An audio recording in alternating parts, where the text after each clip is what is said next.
Selamat datang di Jurnal Prima Plastindo. Hari ini, 30 Juni 2020, kami akan mengulas tentang plastik polisterin atau dikenal dengan istilah plastik PS.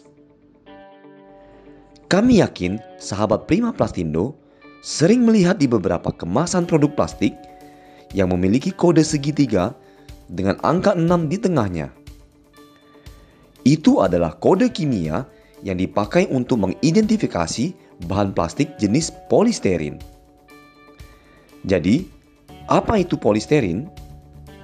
Polisterin adalah sebuah polimer sintetis yang terbuat dari monomer stirena, yang merupakan sebuah hidrokarbon yang dibuat secara komersial dari minyak bumi.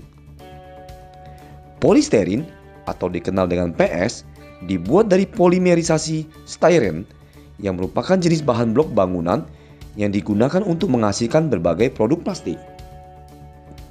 Pada suhu ruangan, polistirena biasanya bersifat termoplastik transparan alami yang tersedia dalam bentuk padat maupun bahan busa yang kaku dan dapat mencair pada suhu yang lebih tinggi.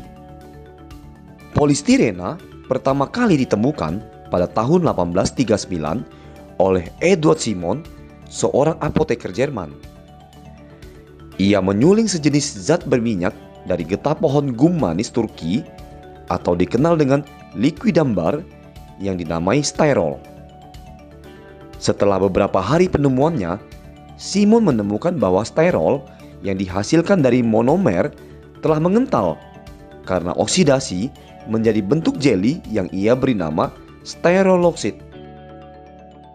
Kemudian, pada tahun 1845, seorang ahli kimia bernama John Blyth dan ahli kimia Jerman lainnya bernama August Wilhelm von Hofmann mewakili transformasi yang sama dari styrol tanpa adanya oksigen. Hasil analisis menunjukkan bahwa sifat-sifat kimia dari kedua zat yang dihasilkan adalah sama. Kemudian zat ini disebut sebagai metastyrol. Selanjutnya, pada tahun 1866, Marcelin Berthelot dengan tepat menganalisis pembentukan metastyrol oleh proses polimerisasi. Kemudian pada tahun 1965, atas dasar tesis kimia organik Jerman, yaitu Hermann Staudinger, menemukan bahwa pemanasan hasil styrol dalam reaksi berantai menghasilkan beberapa makromolekul bernama polisterin plastik. Bahan PS adalah bentuk plastik serbaguna yang digunakan untuk membuat berbagai produk plastik segmen akhir. Polimer PS adalah jenis material yang jernih, tidak berbentuk, dan tidak polar yang dapat dengan mudah diproses dan diubah menjadi sejumlah besar barang setengah jadi seperti busa, film, dan lembaran. PS adalah salah satu bahan baku plastik yang paling banyak digunakan karena memiliki sifat-sifat seperti keras, rapuh, dan memiliki fleksibilitas yang terbatas. Polimer jenis ini adalah isolator listrik yang baik dengan tingkat kejernihan optik yang sangat baik.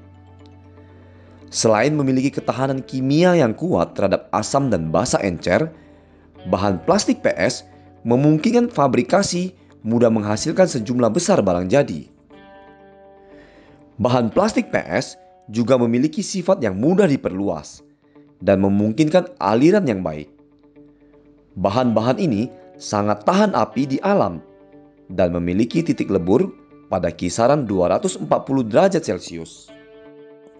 Bahan plastik PS merupakan salah satu bahan baku plastik komoditi yang paling penting dan banyak digunakan di pasar global, sehingga memiliki volume produksi kopolimer PS dan stirena mencapai beberapa juta ton per tahun secara global dan telah dijual secara global dengan berbagai merek dagang yang berbeda, seperti misalnya Styrofoam, Styropor, Trinseo, Carinex, Styroflex, Cellofoam, Depron XPS, Fostaren, Styraclear, Lustrec One, Sabic PS, dan Ineos Styrenics.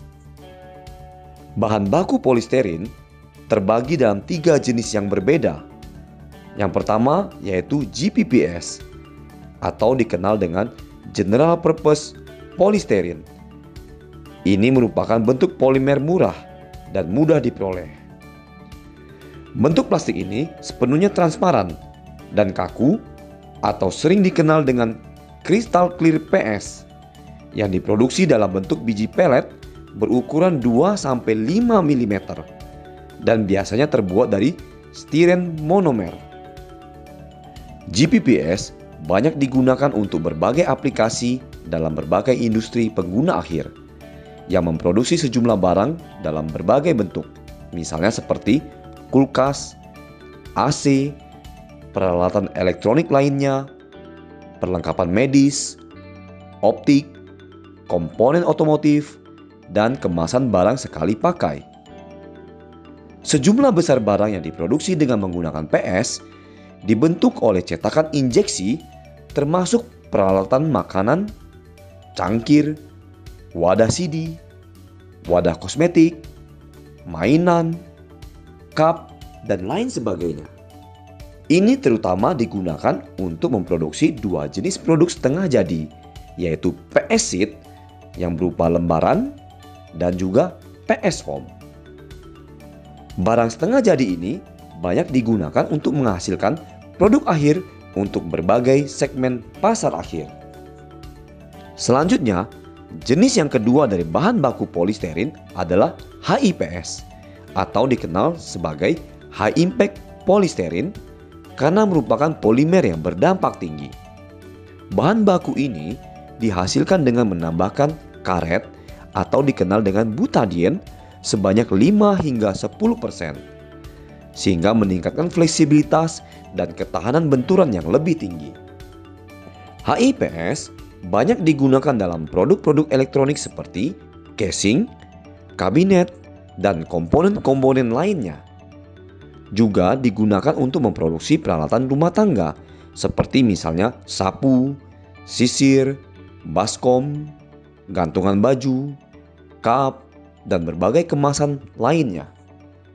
Kemudian, jenis yang ketiga dari bahan baku polisterin adalah busa polisterin atau dikenal dengan busa PS.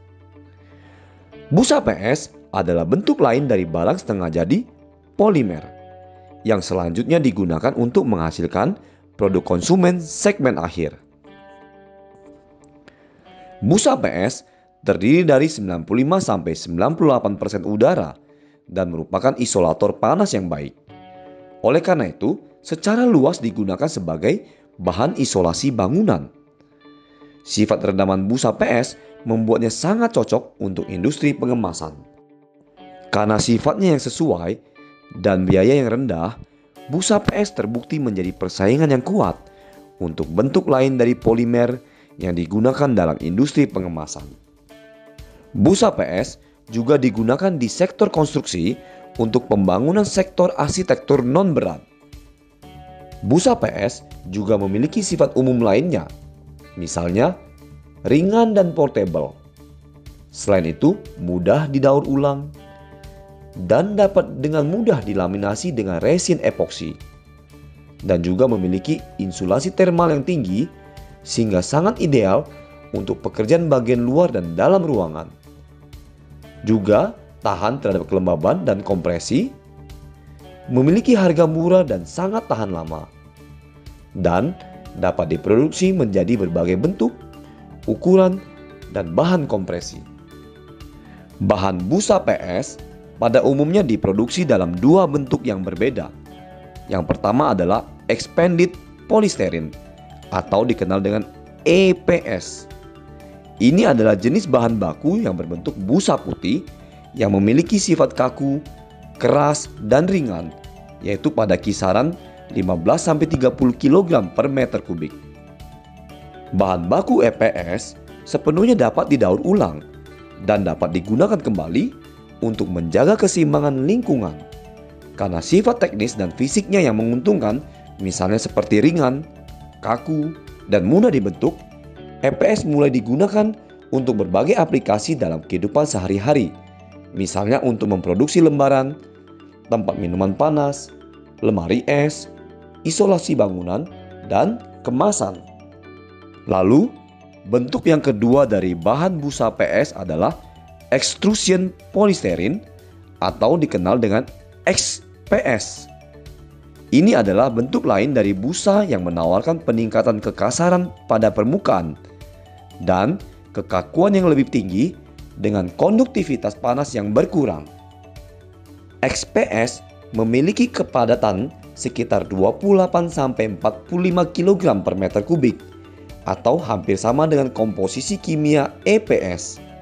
Tetapi ini diproduksi dengan teknologi yang berbeda. XPS memiliki 3 warna dasar, yaitu merah muda, biru, dan hijau, yang biasanya digunakan untuk pembuatan panel demonstrasi dan di area konstruksi. Karena memiliki tingkat penggunaan yang sangat tinggi secara global, maka sesuai dengan analisis industri pasar, bahan baku PS berkembang dengan pesat sejak beberapa tahun terakhir dan diperkirakan akan terus meningkat di tahun-tahun mendatang. Untuk tahun 2020, pasar bahan baku PS diperkirakan akan tumbuh lebih dari 28 miliar US dollar. Adapun faktor utama yang mendorong pasar bahan baku PS adalah adanya pertumbuhan penduduk, peningkatan urbanisasi dan industrialisasi, serta peningkatan pendapatan kelas menengah. Sementara itu, industri kemasan dan sektor elektronik adalah 2 sektor terkemuka utama yang telah menyaksikan pertumbuhan permintaan bahan baku PS dalam beberapa tahun terakhir dan juga diantisipasi untuk lebih lanjut memicu pertumbuhan di pasar global. Cina diperkirakan menjadi pasar terbesar untuk bahan baku PS yang diikuti oleh negara-negara berkembang lainnya di kawasan Asia Pasifik. Bahkan meskipun negara-negara Asia Pasifik adalah konsumen terbesar bahan baku PS di seluruh dunia, tapi masih ada negara-negara lain seperti misalnya Afrika, Eropa, dan Amerika Selatan yang juga diperkirakan akan mengalami peningkatan permintaan di tahun-tahun mendatang.